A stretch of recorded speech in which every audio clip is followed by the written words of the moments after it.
The camera changed everything. Not just how we watch performance, but what performance is. When BTS performs Dynamite at a stadium, they project to 50,000 people. When they perform the same song on a music show, they perform to a lens 2 meters away.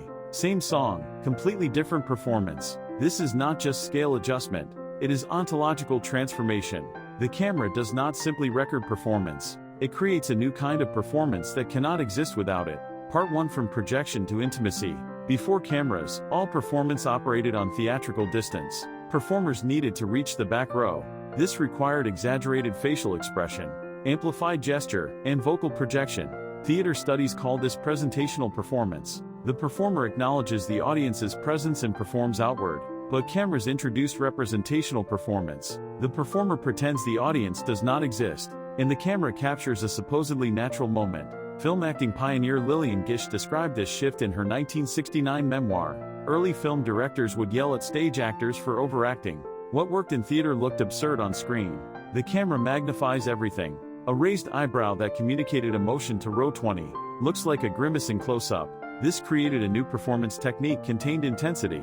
Watch any K-pop music show performance. Idols barely move their faces during close-up shots. They communicate through micro-expressions. A slight eye shift, a minimal lip movement. These would be invisible on stage but are powerful on screen. This is because cameras operate in what anthropologist Edward Hall called intimate distance, 0 to 18 inches. This is the distance reserved for lovers, family, close friends. When a camera shoots a face-centered close-up, it places viewers in this intimate zone. On stage, performers exist in social distance, 4 to 12 feet, or public distance beyond 12 feet. The relationship is fundamentally different. K-pop recognized this early. Training includes separate modules for stage presence and camera presence. These are taught as distinct skills. YG Entertainment's training documents, leaked in 2017, showed explicit instruction for music shows: reduce facial expression intensity by 60%, compared to concert performance. For close-ups, communicate through eyes only. This is conscious adaptation to medium specificity. Part 2: Manufactured liveness. The second major shift is what media theorist Philip Auslander calls manufactured liveness. This is performance that looks live, but is mediated through multiple layers of production.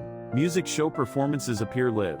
They happen in real time with a studio audience, but they are not live in the theatrical sense. Consider the production process. Multiple cameras capture different angles simultaneously. A director switches between feeds in real time. Graphics overlay. Augmented reality elements appear. Post-production color grading happens. Then it broadcasts or streams. The audience at home sees a version of the performance that no one in the studio sees. The studio audience sees performers and cameras. Home viewers see a constructed narrative. This creates split ontology. The performance exists in two simultaneous but different realities. K-pop choreography explicitly accounts for this. Formations are designed for overhead camera shots that stadium audiences never see. Members position themselves for camera angles that studio audiences see as awkward spacing. Watch any Blackpink come backstage. Notice how they often face sideways rather than toward the studio audience. They are playing to camera positions. This would be nonsensical in traditional theater, but in mediated performance, the camera audience is the primary audience. The studio audience witnesses production, not performance. This fundamentally changes what performance is. It is no longer a temporal event that happens and disappears. It is manufactured content designed for reproduction and circulation. Part 3: The performer split consciousness. The most profound change cameras introduced is split performer consciousness. On a pure stage, performers exist in singular focus. They play to the room. They read collective energy.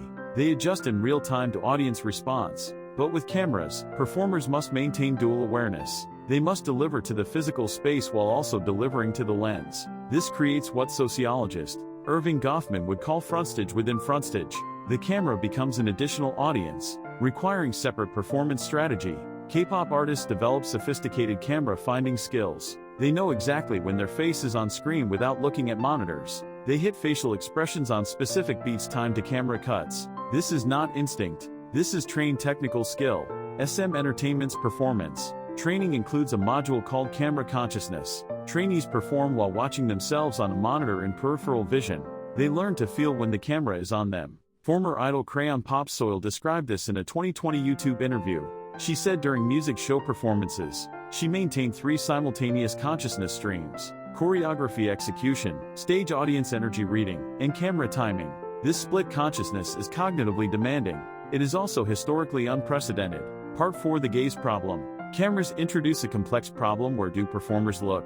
In theater, performers either look at each other in representational mode, or at the audience in presentational mode.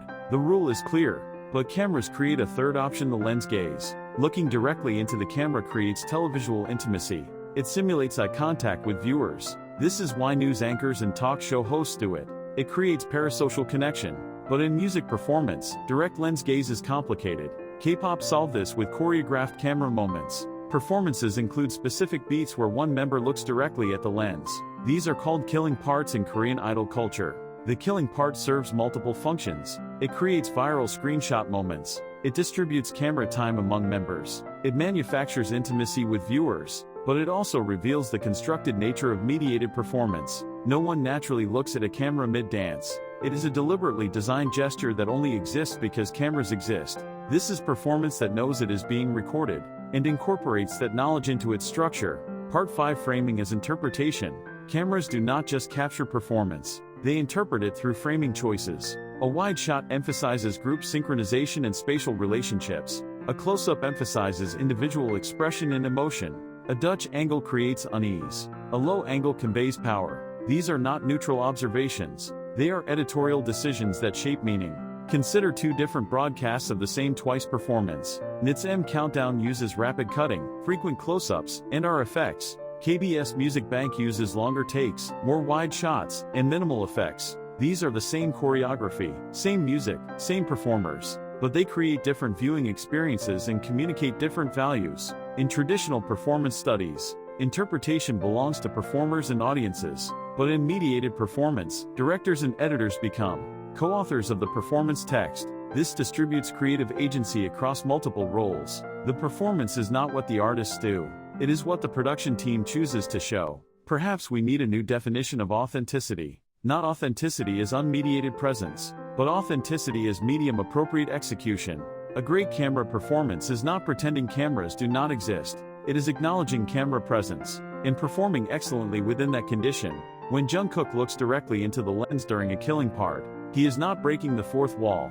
There is no fourth wall. The camera is part of the performance architecture. This is authentic mediated performance, real execution of camera native technique. This is radically different from theater, where everyone in the room sees essentially the same event from different angles. K-pop has leaned into this multiplicity.